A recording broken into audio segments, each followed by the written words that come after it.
Naranasan mo rin ba na ayaw ng bumuga o mag-spray ang iyong samurai paint pero marami pang laman? Kaya tara alamin natin kung ano nga ba ang mga dahilan bakit ayaw ng bumuga pero marami pang laman sa loob nito.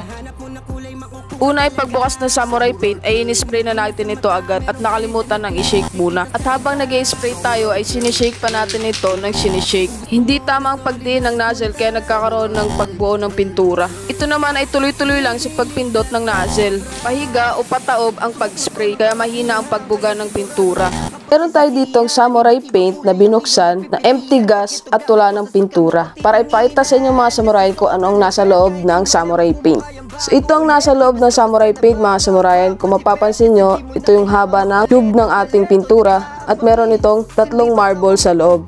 At ganito naman mga samurayan ang tamang paghawak na ating spray paint. Kailangan ay nakatayo o pa-slant ang lata para naka-label pa rin sa tube ang ating pintura. At iwasan nating ipataob o ipahiga ang lata dahil hindi na ito naka-label o hindi naabot ang tube ng spray paint. Dahil kung mapapansin natin ay naka-steady lang ang ating tube. Pagkatapos natin tanggalin ang plastic sa bago nating samurai paint na nabili, kailangan ay i-shake muna natin ito ng 1 o hanggang 2 minuto.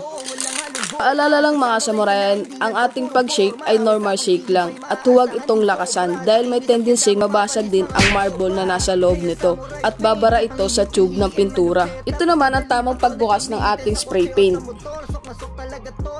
Iwasang hilahin ang takip ng lata o pabali ang pagbukas nito dahil may tendency mabali din o bumaliko ang ating tube.